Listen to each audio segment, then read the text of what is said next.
I'm standing at my kitchen counter with my phone in my hand, refreshing my checking account like it's going to tell me a secret. In the next few minutes, I'm going to help you find the quiet $100 that slips out of normal life and show you how to redirect it without feeling punished. The clock on the microwave says 9:38 p.m., and I know a couple payments are scheduled to run overnight. That's the part that tightens your chest a little. The thought of waking up to a lower balance than you expected, or realizing too late that you timed things wrong. And here's what I've noticed. Most of the real damage doesn't come from one dramatic mistake. It comes from a $100 leak that stays small enough to ignore, until it repeats for months and years. If you've ever looked at your account and thought, I make money, so why do I still feel one surprise bill away from stress? You're not alone.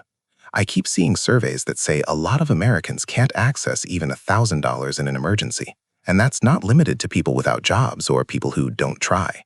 It shows up in regular households with decent paychecks because the money leaves in ways that don't feel like decisions. So let me plant one question, and I want you to hold it for a minute. What's quietly pulling about $100 out of your month before you even notice? I'm not asking because I think you're careless. I'm asking because this hits responsible people. The stuff that drains you is often designed to be automatic, convenient, and easy to forget, especially when it's split into smaller charges that don't trigger alarm bells. Here's the quick payoff right up front. In my experience, the quiet $100 usually hides in two places.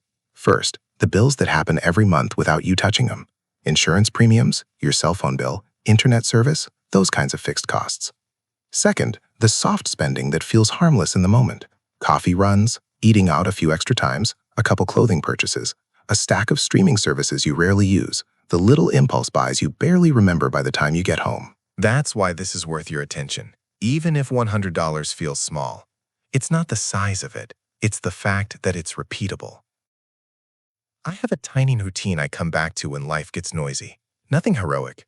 I open the same screen you're probably looking at right now, the transaction list, and I scroll the last month like I'm looking for a typo. Not because I'm hunting mistakes, because I'm hunting patterns. I've watched the same money pattern repeat in a lot of different households. And just to be honest, I always hesitate for a second before I do it, because there's a part of me that wants to believe everything will look fine. Then I take a breath and scroll anyway. If you're living paycheck to paycheck, $100 can feel like a fantasy. If you're doing okay, $100 can feel too minor to matter. Both reactions make sense. But they both miss the same thing. The leak isn't about math first, it's about awareness first. When you see where the money is actually going, it changes what feels possible. When your money is visible, you don't have to win a daily willpower contest. So let's keep this simple and repeatable. I call it the 20-minute leak audit. Not because it's fun, because it's short enough that you'll actually do it once, and once is often all you need to spot the leak. The first move is find. Right now, I'm still on that checking account screen. If I tap into the details, the story gets clearer. There's usually a cluster of charges that are the same every month: insurance, phone, internet. They're not bad, but they're quiet. And if you've been paying the same rate year after year, those companies are counting on you not looking too closely. Then there's the subscription layer: streaming platforms, software subscriptions, gym memberships, magazine subscriptions. This is the modern version of loose change in the couch, except it's digital and it renews itself. A lot of people are paying for things they rarely use, or they forgot they even signed up for. When you do the find step, you're not judging yourself. You're just getting a clean list on the table. And here's a proof moment you can do without any spreadsheets. Pick one recurring charge that makes you squint. Just one. Open it. Look for whether it's a fixed bill you could shop around, or a subscription you don't really use anymore. A few hours of research and a couple phone calls can sometimes save real money, enough to cover that whole $100 leak by itself without changing your lifestyle at all. Now, notice what we haven't done yet. We haven't tried to be disciplined. We haven't sworn off coffee forever. We're just naming what's happening. Because the next move isn't about cutting everything. It's about choosing. The second move is decide, and this is where most people either overreact or freeze. They either try to slash everything in one day, Or they stare at the list and do nothing because it feels personal. Here's a calmer way to do it. You're going to label each leak as one of 3 choices: keep it, cut it, or rename it. Keep it means it genuinely earns its spot. Cut it means it's not pulling its weight. And rename it is the sneaky one. You keep it, but you tell the truth about it. If you've got 3 streaming services and you use one of them twice a month, renaming it as rarely used entertainment changes how you see it. It turns the charge into a decision again. That's also how you handle the softer spending without turning your life into a punishment plan. If the leak is eating out a few extra times, you don't have to become a different person overnight. You just decide what you're buying with that money: convenience, comfort, or future options. And in a second, I'm going to show you how to take whatever you free up, whether it's $20 here and $40 there, or the full $100, and turn it into something that actually builds you forward. Not hype, just the boring kind of momentum that stacks. I'm going to stay with that decide step for one more minute, because this is where the leak usually hides behind reasonable-sounding excuses. A fixed bill like insurance, phone, or internet feels non-negotiable. And part of it is, you need coverage, you need a phone, you need internet. But the exact plan, the exact provider, the exact add-ons, that's where the quiet money lives. A lot of companies build their pricing around the fact that you're busy. They're not hoping you're irresponsible, they're hoping you're tired.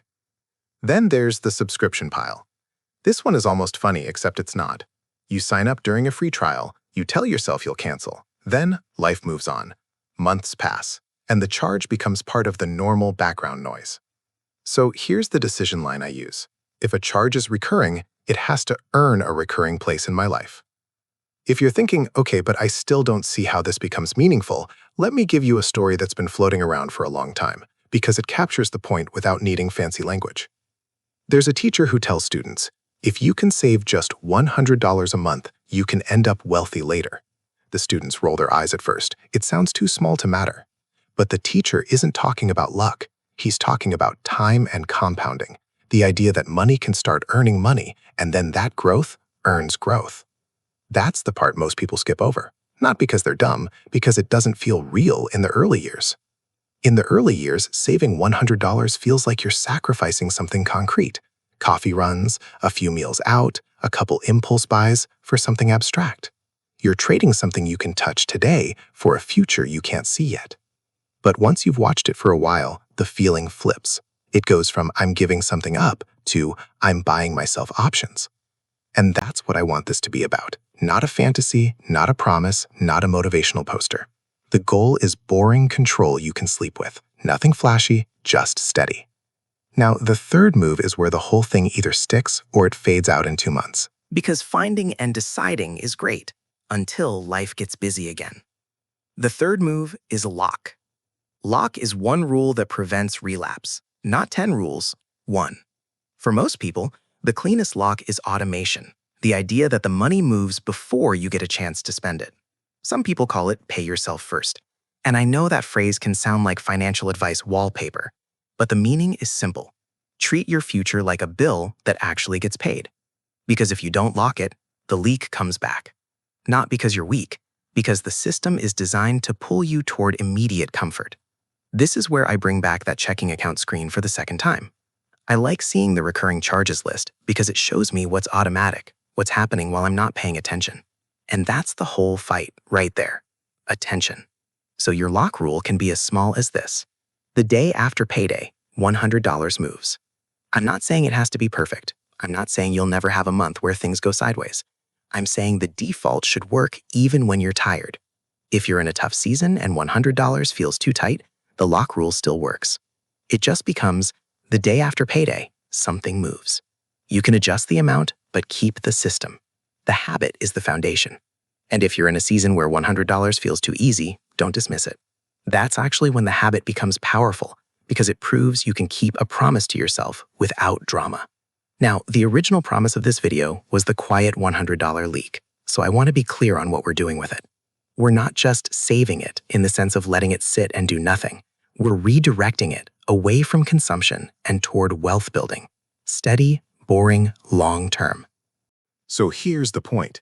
We're not just noticing it, we're redirecting it away from quiet consumption and into a simple, automatic wealth-building habit. And here's the part people don't expect. Once you lock it in, the 100 becomes more than 100. It becomes proof to yourself that you can run a plan longer than a week. Once that's true, you start optimizing other areas naturally, not because you're forcing it, because you're paying attention. And that is the real switch. You begin distinguishing between wants and needs without turning it into a moral debate. You become intentional. Now, let's put two concrete examples on the table, because this is what most people miss when they hear $100 a month. Depending on the return assumptions and time frame, here's what that can look like.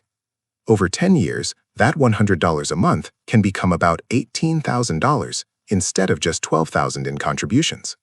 It's a modest-looking difference on paper, but it's the first sign the machine works. Over 40 years, the same $100 a month can grow to over $350,000 on $48,000 of your own contributions. That's not about you working 7 times harder. That's about time, consistency, and compound growth doing what it does when you don't interrupt it. The pattern is small plus repeated plus time. And the reason this works on a psychological level is that it changes your relationship with money. You stop asking, "Can I afford this?" And you start asking, "What am I trading away if I say yes?" Not in a guilt way, in a clarity way. Because here's what happens when you have even a little cushion, whether it's saved or invested, your world opens up. You stop living like every car repair or medical bill is a personal disaster. You get breathing room. You start making choices from a calmer place instead of a cornered place. And I want to push back gently on one big misconception. People assume wealthy means high income. Sometimes it does, but I've seen people with decent salaries who are still trapped in the earn, spend, repeat cycle because every raise turns into lifestyle upgrades, nice cars, trendy clothes, the latest gadgets, and the financial foundation never gets built underneath it. That's not a morality story. That's a visibility story. If the money is invisible, it disappears. If the money is visible, you can steer it. Now, I promised I wouldn't tease you and make you wait forever, so let me pay off the biggest question with a practical answer. Where is your $100 going? For most people, it's usually one of these buckets. First bucket, inertia bills, insurance premiums, phone plans, internet packages that haven't been questioned in years. Second bucket, subscription clutter, streaming, software, gym memberships, magazine subscriptions, and all the small recurring charges that add up. Third bucket, soft spending, coffee runs, eating out, little store purchases, impulse buys that don't feel like real spending because they're not one big event. You don't need to cut all 3 buckets. You only need one bucket to fund the habit. And here's something that surprised me the first time I did this seriously. The money you free up doesn't feel like extra. It feels like you found a leak in your own house. Like, oh, so that's where it's been going. That's why I call it a leak. It's not that you were irresponsible, it's that it was quietly dripping out in the background. Now let me pay off a second loop, the one I hinted at when I said it flips from sacrifice to options.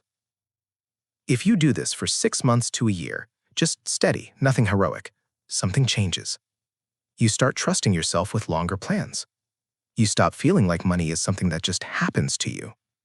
And that confidence tends to spill into other parts of your life. You might start negotiating. You might shop your insurance. You might look at your phone plan and realize you've been paying for features you don't use. You might take a closer look at subscriptions and realize you don't miss half of them. And over time, that's what separates people who build real wealth from people who stay stuck. Not intelligence, not luck, not flashy moves. Just systems that keep working while life is busy. I want to say one more thing about investing, because this is where people get spooked. A lot of folks think they need perfect market timing, or complicated strategies, or some special knowledge. But that's not what this is. This is consistent investing over a long period of time. That's why it's boring. That's why it works for people who aren't trying to make headlines. You'll see market downturns. You'll see scary months. But the plan isn't pick the perfect moment. The plan is keep the habit alive. Because the bigger risk for most people isn't volatility. It's never building the system in the first place. and then waking up years later wondering where the time went. That's my third and final return to the through-line object. I open the checking account screen again, and I look for one thing. Did the money move the way I intended, or did it drift? That's the whole game, drift versus design. And if you're thinking, okay, I'm willing to try, but I don't want to feel miserable. Good, you shouldn't. This is permission-based. You're not proving anything to anyone. You're building a quiet advantage. So here's your 20-minute next action. Simple, real, doable. Tonight or tomorrow, open your checking account transactions and scroll the last 30 days. Find one recurring bill that hasn't been questioned in a while, and one subscription you don't fully use. Decide on one change, cut or renegotiate or rename, and set your lock rule so the money moves automatically after payday. That's it. No drama, no big speech. Just one leak found, one decision made, one rule locked. Let me recap in 3 short beats so it lands. 1. The quiet $100 leak is real because it's small enough to ignore and consistent enough to matter. 2. You don't fix it with willpower. You fix it with visibility and a simple system. 3. Once it's locked, you stop feeling at the mercy of timing, autopay, and surprise bills. You get control back. If you want more calm, practical money habits like this, you can subscribe to Nhan Academy. And if this helped you spot a leak you didn't see before, top like, only if you feel like it.